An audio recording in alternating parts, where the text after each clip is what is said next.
To appreciate being invited to this conference and having been given this opportunity to be the voice of so many people there.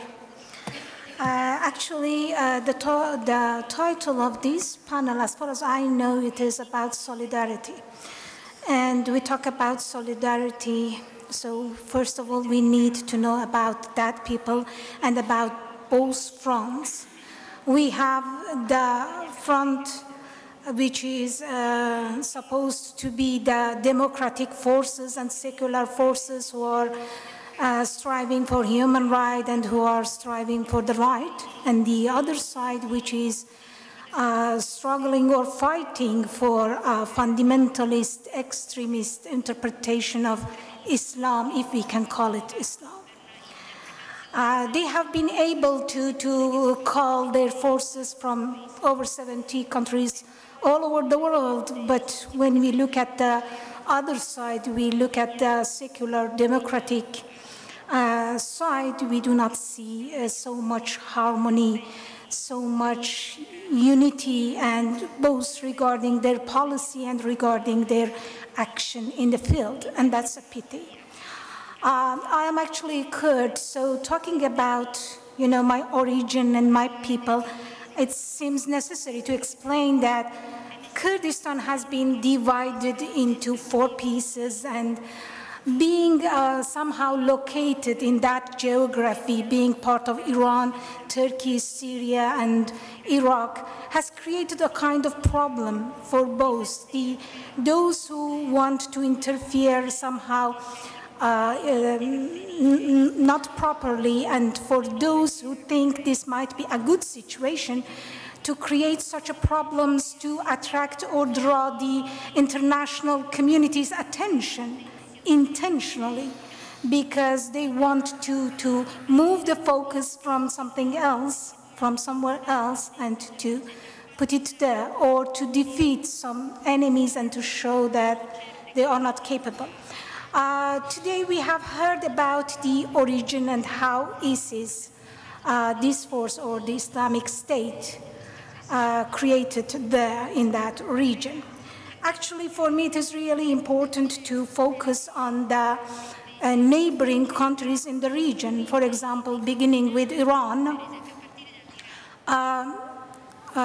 Now we see that the Iranian regime is part of the alliance actually fighting ISIS, but for me this is just the surface structure, and it is very, simplification of the whole case, looking at Iran being a somehow capable alliance.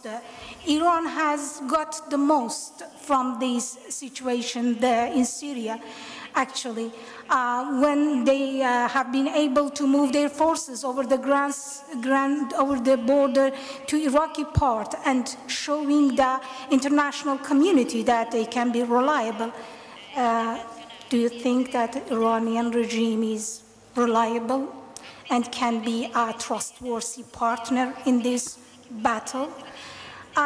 We know that when we talk about ISIS or this Islamic State, I have heard today some people talking about this is not the first version of this fundamentalism or extremist interpretation of Islam. Actually, we have witnessed the first version of this, and we selected to be silent when, after the Iran Revolution in 1979, the Islamic Republic of Iran came into power, and just months after coming into power announced jihad against Kurds in Iran, and the whole world, not only the whole world, but only our counterparts, the political parties, people in Iran, have selected to be silent and to look at the all mass killing and all that type of regime how it tried to treat its own people, and try to have that kind of, regarding human rights situation, women's situation, minorities, and all those things. The whole world tried or selected to be silent and just look at it. Now we have witnessed the second version, which is the Sunni version of that one, because of the extremist Shia version created or has led indirectly, implicitly, to witness or to be in such a situation today. And now, we are talking about now. We are talking about Kurds, which they have not been asked when the Kurdistan being divided into 4 pieces and being located in those countries in that way. Now they are the people who are in the field, in the ground, facing and fighting, instead of all of us with the ISIS forces. And now it is the time for the international community just being silent and thinking. Is it about values or is it about benefits? Which one? What do you see, people? What do you see as the European, citizens? Do you see it is about values or do you see it is about benefits? Even if when we talk about, humanitarian helps, aids, it is about money. It is about health. It is about medical help. It is about all those things, but nobody cares to put those values into question. Is it okay for us in 21st century to sit here, to talk about the situation, the battle there, and accept that Yazidi women being captured and being sold as the sexual slaves? Is it okay for us to see this and just to talk about benefits or values? So it is the time for the international community to make its mind, to make the correct decision. This is the second version. And who knows, there might be the third, the fourth. So it is the battle between extremism and all those, extremist, fundamentalist interpretation of Islam, going back to that version of religion, coming into the sphere and being used to this. So actually, I wait for the international community to make the real decision. And when I say the real decision, it is not about those types of aids, and it is not about only those aircrafts that bombard the region. We need the real forces. The Kurdish Peshmerga, the guerrilla, both male and female Peshmerga who are fighting there, they are not skilled. They do not have the equipments, the necessary artillery things, and the whole world is thinking about if we provide them with the artillery, so there is the possibilities that they might use it in future for what? It is the urgent situation, and if you want to save those people, you need to be there, and you need to show that you are serious, and by serious I mean political decision, unified decision, and trying to put pressure on the ISIS resources. And just 2 more things that I want to mention. I try to be short, I know.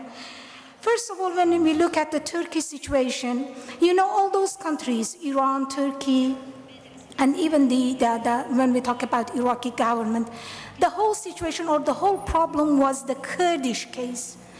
Since they do not want to address it and they try to, put it on try to cover it by all means, this has created a situation that we believe that Turkey helps. Well, this is not the case. Turkey has been one part of the problem creating that situation. And now the international community in this negotiation need to show to Turkey that it is serious. And regarding Iran, I want just to mention, we talk about solidarity right now, as mentioned by my friends. Inside Iran, Kurdish people, even if they do not have their own state, they do not have their channels, they do not have their, those things that the international community has access to, but they have tried to show their solidarity.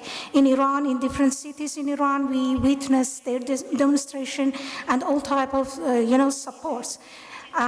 This gives us the message that they can do such a thing inside Iran, and they can face being arrested, putting into jail, and this is happening right now. I'm talking about today, yesterday, and so many different cities in Iran. Those are Kurdish people without any, how can I say, resources, actually with minimal resources. So for the international community, when you talk about solidarity, I do not want to hear it just in words. I need those people who really care to be there, to feel how it is to be a Peshmerga, a Kurdish female, Peshmerga or male, Peshmerga fighting against such a force with nothing, with nothing actually. And I mentioned women, just one more sentence. You know that ISIS forces believe that they have, if